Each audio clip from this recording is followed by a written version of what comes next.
Do you have a camera? Right here. Okay. Yeah. Wow, what a great question. Hey, cute little notebook. I got my shrinking, my little therapy notebook today. Where did you get this? Oh, that's such a good question, man. Oh, is this your My little slam question. poetry? My little slam. Yeah. Gosh, it's such a good question. Oh, that's a great question. Thank you. Fantastic questions. This actually all started a year ago when Roxy invited me to be her +1 to a set visit of Shrinking Season 3, right when they started filming the season, where we got to ask Harrison Ford a couple of questions. Fabulous surprise for you. Oh my God. Here we go. Come on in. Hey, hi. These are not individual appointments. Come on in. There have been so many lessons that the audience has taken from the show. I think that's why you talk about people coming up to you and not needing a selfie because they just want to thank you guys for what you've done. What's the biggest lesson that you guys have taken from the show? It's my first time doing television in a long time. It's a much different television than it used to be when I was doing Gunsmokes in Virginia. And I think the experience with the audience is much different as well. We become somewhat less exotic, and perhaps the nature of the material encourages a kind of intimacy, emotional intimacy that people feel with the show and with the characters. That's what I get when I meet people on the street. They come and say they love the show, and then they walk away forgetting to ask for a selfie or an autograph. Because I'm not collectible. It's an ongoing experience with people. It's rewarding, incredibly rewarding. The actors are fantastic. You're just gonna keep doing it again and again. Do you feel like working on this show has made you more vulnerable in natural conversation? Facemakers. Tom Hardy calls us facemakers. And what we offer people with these stories, I think, in essence, is emotional exercise. A place to go to exercise your emotions in the dark, in a movie theater, with strangers, and good music and all of that. There's a cathartic potential in the experience. And for me, when we're performing these things, they're not about some they kidnapped my daughter that, this is a revenge thing I'm chasing with. This is real stuff. Yeah. And this is something that person I'm working with feels as real about as I do. And it's what we're bringing to people is the potential for a constructed exercise program. And the exercises are empathy and understanding.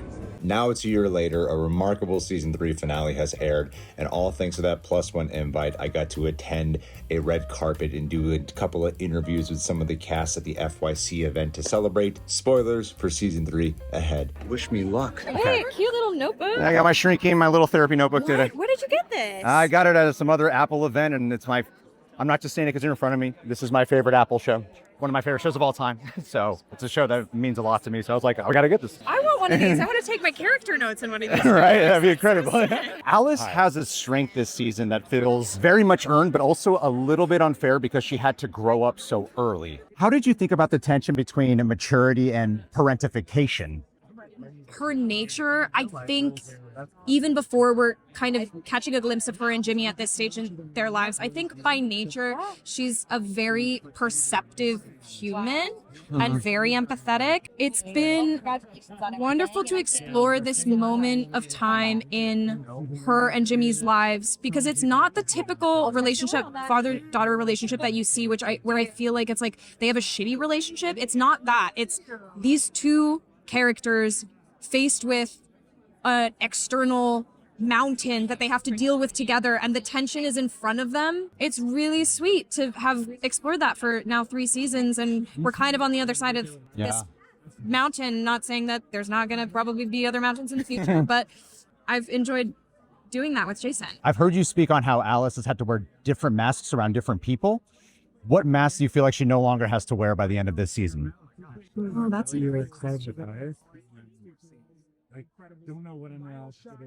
She's less worried about perception. Yeah. I don't think she cares if people see that she's happy anymore. And or if she's upset, then she's not upset to like be upset. Like she's a freer teenager in season 3. Yeah, absolutely. Under all of Alice's worries about Jimmy, what do you think she's afraid will happen to her sense of self when she's no longer needed in the same way at home?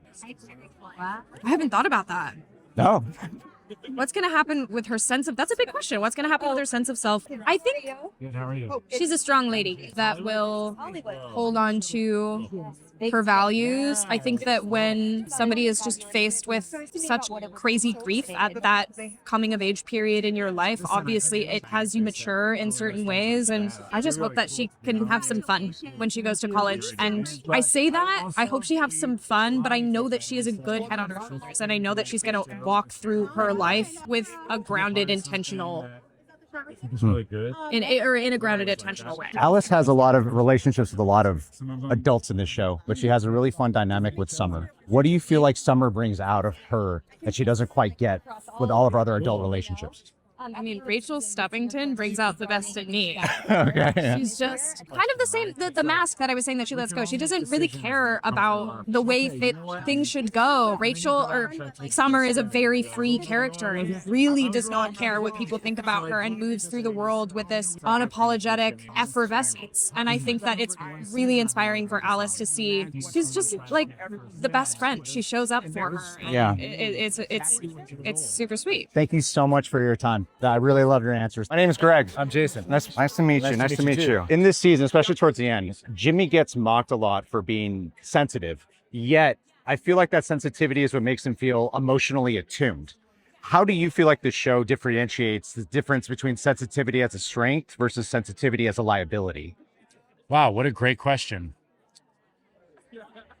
Look, I think that part of what the show is about learning to open up to the people around you and that it is a safe space. So even when people are kind of poking fun at Jimmy, I feel like it is a very loving and safe environment. Laughing your way through your issues and having them be made the right size and not so big, I think is a really important function of friends. Yeah. To both hear you and then also say, like, I think you could chill out a little bit about this. You know, like every issue on the show, I feel like we try to handle all that stuff really well. I am by nature a sensitive guy.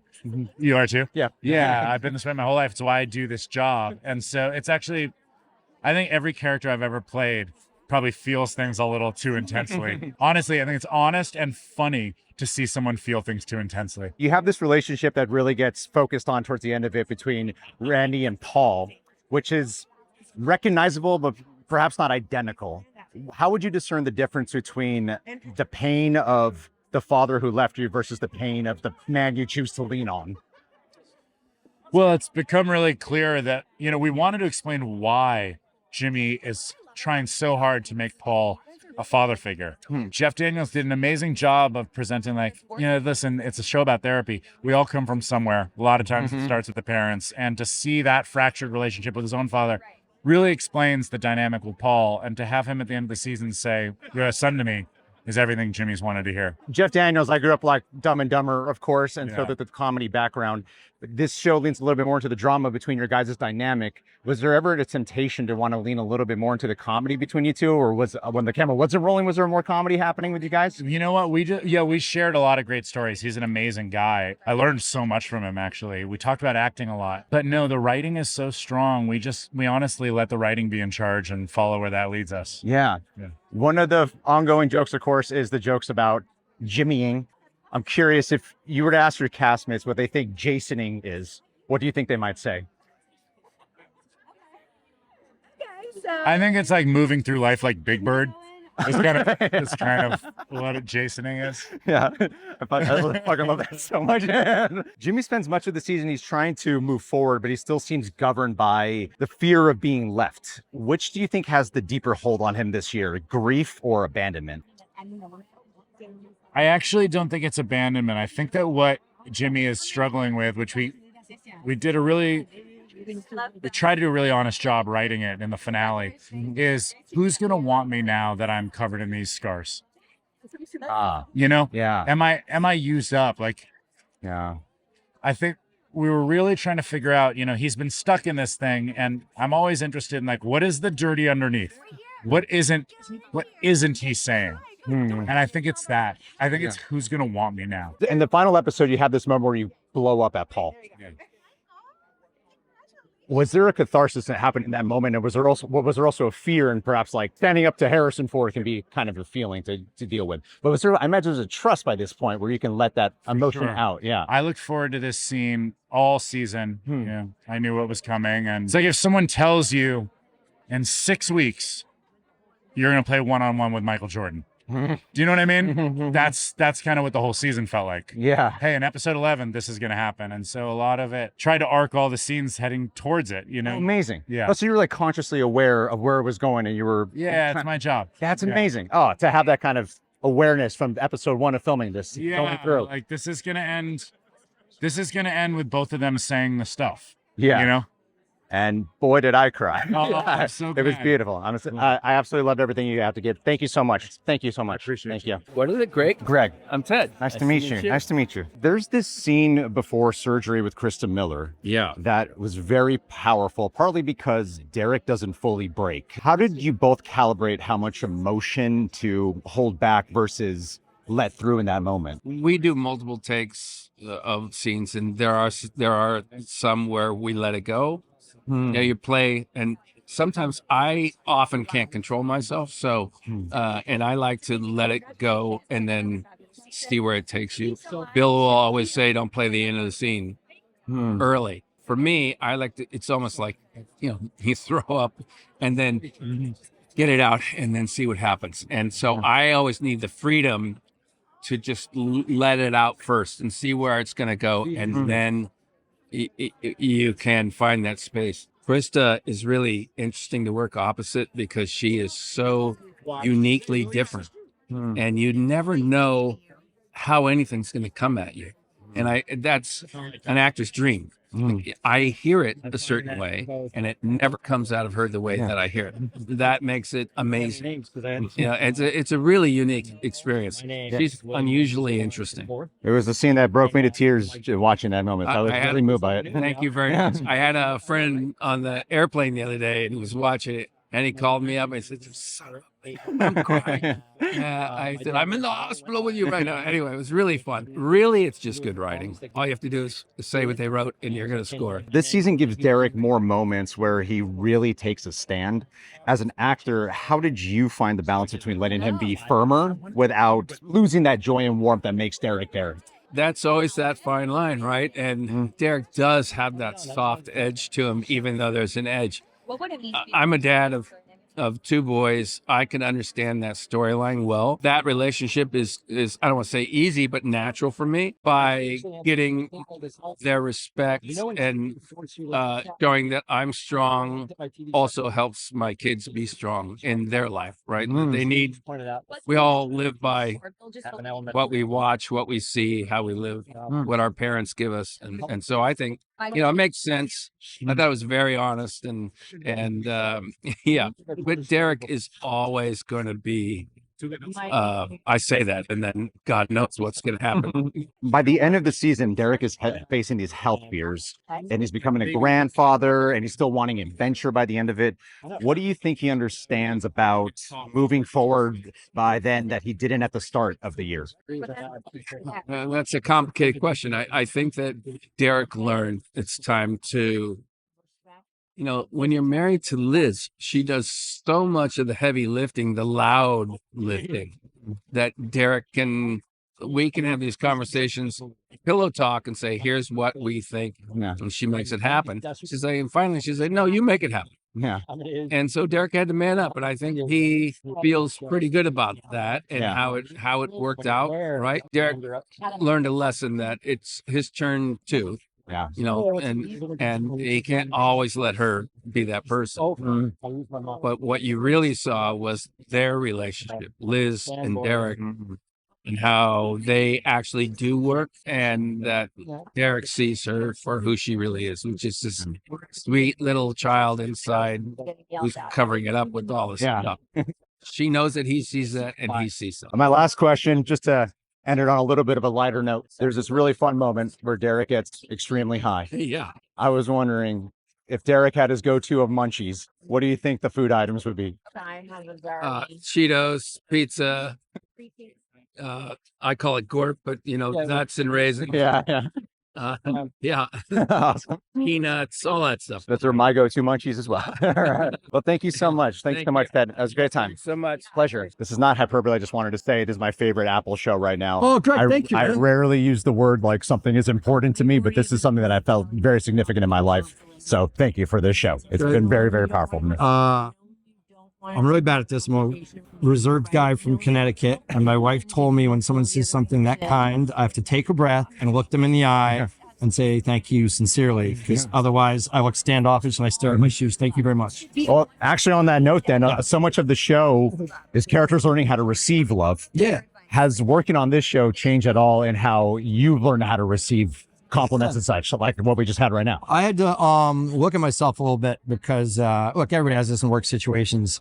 I generally write about the way I wish the world was and how I wish people could be. But I had to look at myself and go, man, I created this kind of found family where all these people are super comfortable saying I love you to each other, and being kind and receiving kindness and giving it back. I used to joke when I first started working in television, it's a very huggy industry. Okay. And I didn't grow up like that. My relationship with my dad's great. We're just uptight Connecticut folk, I think I hugged my first boss at Warner Brothers in the first couple of years more than I had hugged my dad. And I'm trying to kind of tip those scales back the right way and trying to say stuff to the people I care about, trying to say I love you to my friends on the phone. I'm not great yet, but I'm getting better at it. Is a lot of this season dealt with the struggles of fatherhood, especially when it comes, like Paul gets very much open more about having an abusive father. Of course, Jimmy is dealing with the Randy and Paul. The struggle you're talking about, some of that put into the show, and is it seen through these characters? I think one of the cool things about this show is it's an amazing writing staff, and I got to shout them all out. Almost every show, every story that we do in this show, be it emotional or one of the patient stories, starts in the writer's room, usually based on someone's personal experience or on one of the experiences that the therapist get. The therapy thing always makes me happy because we know that some of the things these therapists do would get them in massive trouble and are not appropriate. It's fiction, but 99% of it is based on real stuff, which is cool. And by the same extension, a lot of the issues with family and look, the world's, you can bleep me out, but the world's a shit show. So I think as a writing staff that we're trying to write something hopeful and optimistic for ourselves, that it's at least a pleasure to work on. And imagine yourself working through these issues you have with your siblings or your family, or showing love or receiving love. Someone did tell me, though, I have to end my sad guy trilogy. So so maybe this shows the end of my sad guy trilogy. We'll see. Well, actually, on that note, then, season 3 is so much about moving forward without pretending that the pain is gone. Yeah. What do you think the show understands about the difference between healing and simply learning how to carry something? Oh, that's such a good question, man. I think that, look, I grew up in the world of multi-camera sitcoms where massive problems were solved in 25 minutes. You know what I mean? Yeah. And then what was weird was you're trying to create this world of characters that didn't change and that were rarely affected by what happened last week, and that was the TV I grew up watching. And I think realizing that getting through something doesn't mean you're going to forget it or you're not going to wear it forever, like a scar for the rest of your life. It just means you accept that it's part of who you are. And this is going to sound dark, but I think massive positives come out of getting through trauma. I think massive positives come out of failure, So that's what it means to me, is instead of trying to escape the crappy shit that's happened in the past, just kind of wearing it like a badge of courage, Yeah, I really appreciate your time, and thank you for such honest answers. I know that you're being asked around a lot. Man, those thank you. Fantastic questions. Thank you so much. Really, That means more than you know. Thank you so much. Really appreciate it. Thank you. Thank you. Pleasure meeting you, bro. Pleasure meeting you. I know you'll Bill. Do you have a camera? Right here. Okay. Yeah. Character Brian, he can absolutely drive the other characters kind of crazy, but he never loses the audience. As an actor, how do you find the humanity that keeps him lovable instead of exhausting? Oh, wow. Thank you. Well, he means well. I think that, his intentions are always good. They just filter through himself every time. He's a narcissist, which is generally not a good quality, but because he's in a chosen family of people who are all working on themselves and helping each other, he's working on it. Yeah, absolutely. He is trying to be better, sometimes succeeding, sometimes failing, but he's working on himself. And I think that helps. But I think the big thing is he means well. He doesn't want to be selfish, but he is. And I also I got a great speech this year about selfishness where he found a way to enjoy his selfishness and pat himself on the back for it. Well, that talk about being selfish, one of the highlights of the season. Oh, thanks. When you were preparing for that, was there anything that you interjected personally that perhaps wasn't on the page, or was it all just script? Because that was like a little too perfect. No, it was all on the page. Okay. Oh, yeah. You know, I can't remember if anything was mine or not because it was a while ago, and that happened very quickly. Like I only had a little while to learn that, like 36 hours. Oh, really? Wow. Yeah, it was a really quick turnaround. Which happens sometimes, you know, it's just like, sometimes you have a lot of preparation, sometimes you don't. Usually, like, if there's something that I've contributed, it's something physical or it's, you know, like a take or something, but I am pretty on book. I'm pretty good about, like, being word perfect because I think the words are so amazing. Yeah. There's like a group of people who are all brilliant and could all run their own shows writing this show. Yeah. And so I will always be word perfect as best I can. Yeah. And then Oh my God. I keep. very cool, everyone. They're having it every direction. It's hard. This is also a very prepared set. Yeah.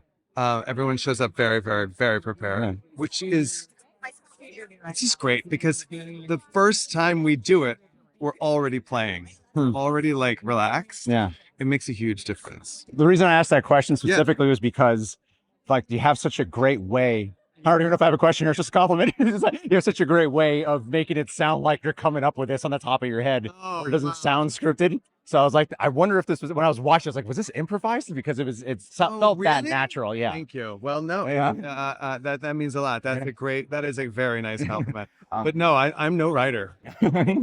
Well, you mentioned earlier about how Brian is a narcissist. Yep. What do you think season 3 makes him newly aware of in the way he moves through the world? Oh, well, the big difference in season 3 is he's now responsible for another human being. And that changes him a lot, I think. He's already had this amazing friend group, chosen family, a lot of therapists that have like been there for him and he's been there for them.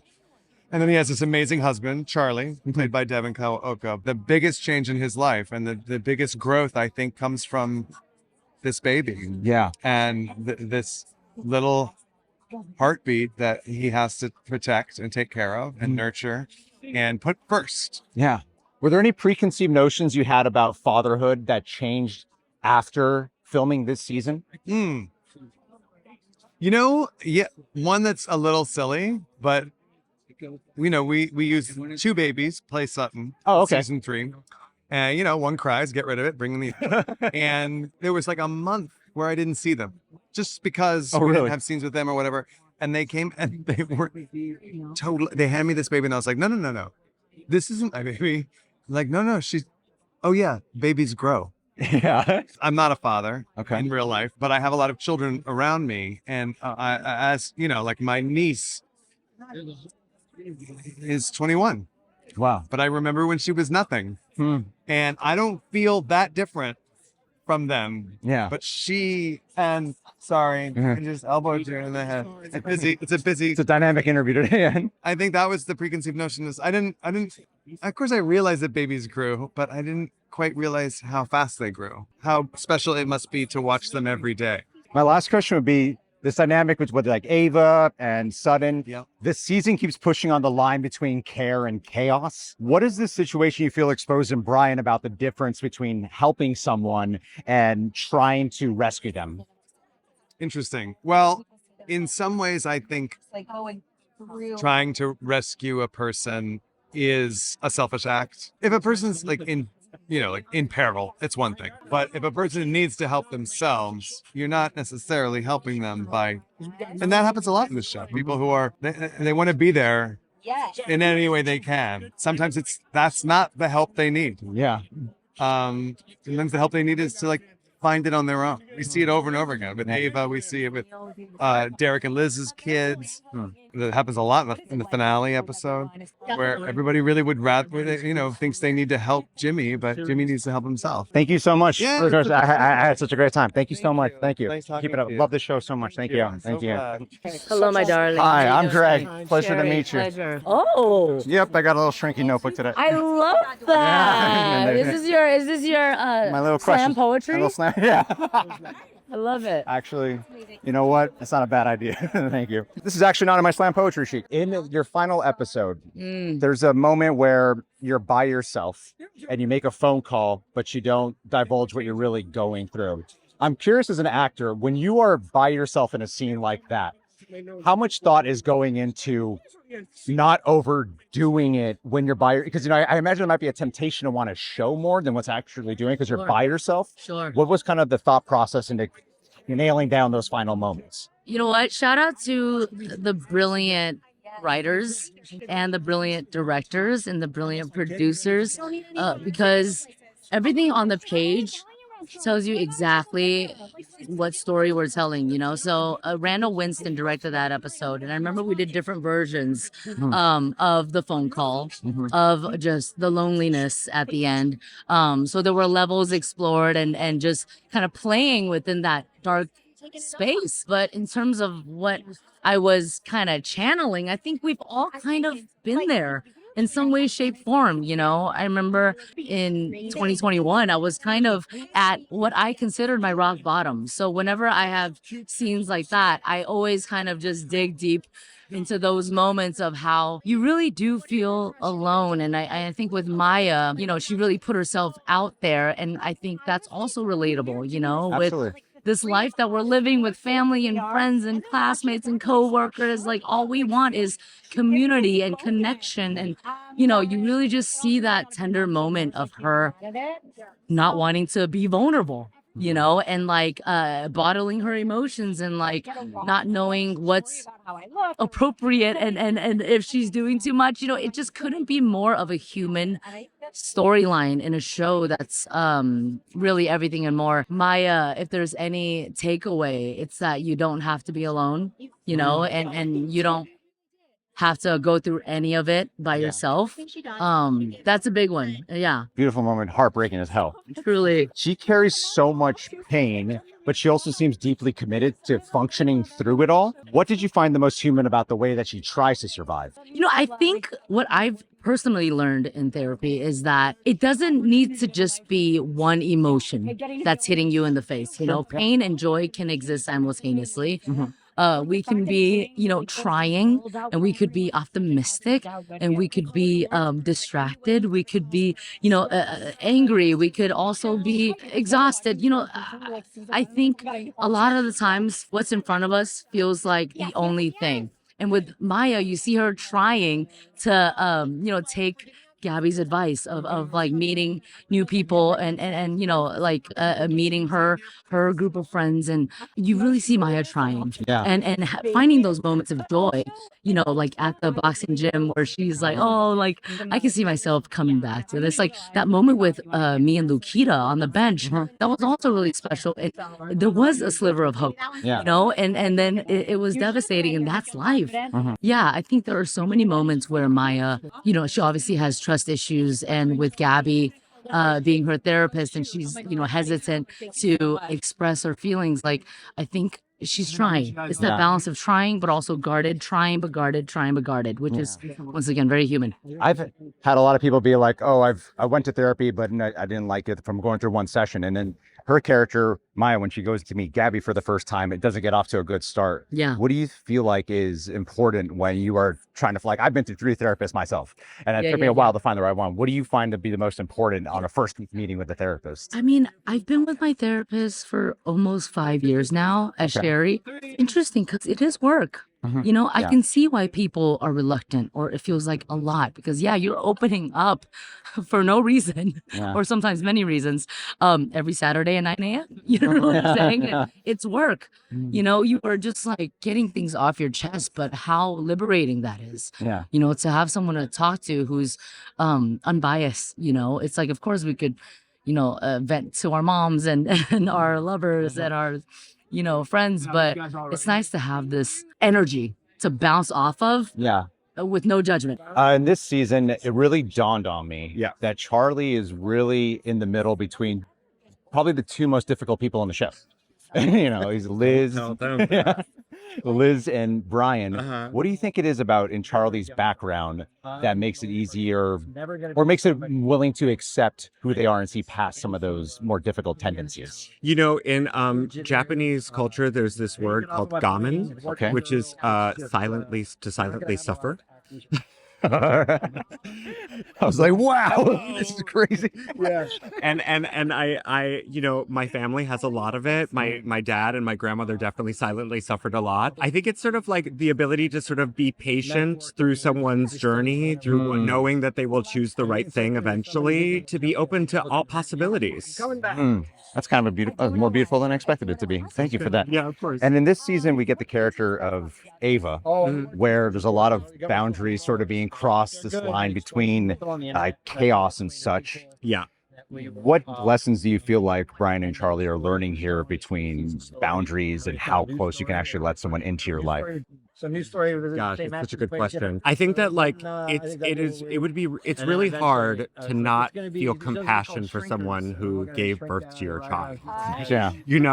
I mean, they did a lot to get you here. Yeah. And also, we adopted her, but it's her of her, and I think that boundary would be really hard to draw, right? And you have to really think about like the whole of your family and what is important. And Liz did such a good job at guiding us towards what is that boundary and how to by teaching us what to do, but not only teaching us how to draw that boundary, but also making us know, oh, actually, Liz, that's too far for us. We actually want to draw this boundary.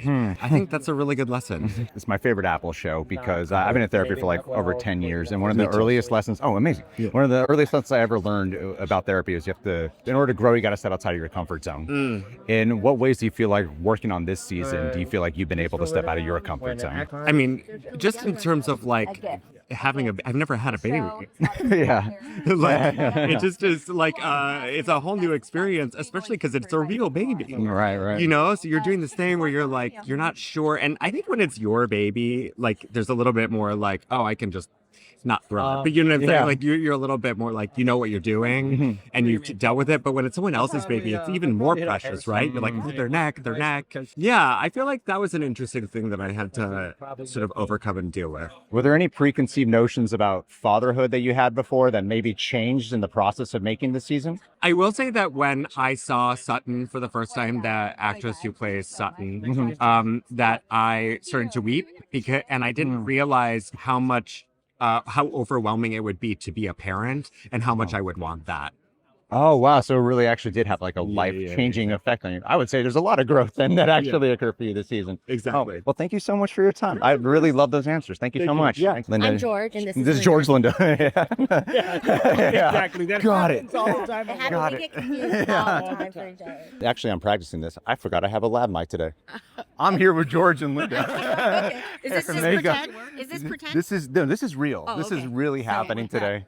Oh, that's for him. That's for me. I'm so used to doing this. Yeah. And then they're like, no, you don't have to do that today. So Okay, back to you in the studio. Thanks. I had a question about the psychology when it comes to hair. Now, I know that depending on what stage I'm at in my life, I will change my hairstyle. I've shaved my head after a breakup and such, and these characters are all going through different stages right now. Is there a specific hairstyle choice that you have for the characters in this season? Because I feel like Paul's a constant. Do you have specific ones to determine where they're at in their life? For like someone like Alice, who's going through a real growth phase right now. Yeah, so Alice, actually, we established that last season when you saw her go from her long hair to her short hair. Made her more aware of her like fashion sense and her, you see her being a little bit more crazy or the hair gets messier. But yeah, definitely in length. That's probably our only person. Everyone else is not going to let us chop them like that. Since the cast is a bit seasoned and very been in the business, they kind of know what they like and what they're comfortable with. So we only want to enhance that because at the end of the day, they have to feel confident and feel good in front of the camera. And it's a collaboration. I will say Michael Urie. I can't. I will push. Like I gave him that faux hawk, and he'd be like, okay, and so like I'll see what I have to do with him this time. With Jason Segel's Jimmy, when he's going through like a depression phase, and especially towards the latter part of this season, how intense do you go with the because I'll notice that he'll look a little bit more sunken in. Do you guys work together on the collaboration parts? Like how far do you want to go where it doesn't look comical? Jason has a personal, and her name is Corinne Foster. So she's solely in charge of keeping an eye on his hair and makeup. And we kind of give her autonomy and, free agency to like figure out what she wants, what he wants and what she wants, collaborate. So whatever you see is something that Corinne and him have come up with. And so, but they're very seasoned also in understanding that like when he's sad and like feeling down, obviously don't. But he also wears very little, very, very little. And it does very little to his hair. Yeah. He's very low maintenance. So, I think there's a lot of emphasis on hair and makeup when it comes time for a wedding. And the beginning of this season, we kick off with a wedding. Was there anything special or different that you guys applied when it came to what to do for them during the whole wedding ceremony? Listen, I wanted to, they wouldn't let me. Oh, really? They were like, no, what let's did you keep it really consistent at home. And I wanted to do like, what's her name? Wendy Mallett. Okay. I wanted to do all this stuff. No, let's just, and I'm like, okay. Yeah. Keep it light, keep it beautiful, keep it, pretty and beautiful. I don't want to look like I'm wearing a lot, but I also want to look polished and elevated and the regular. Yeah. A little bit, party look, but not too much. Yeah. Well, thank you guys for your time. This is actually more insightful than I expected it to be. So thank you guys so much. Thank you.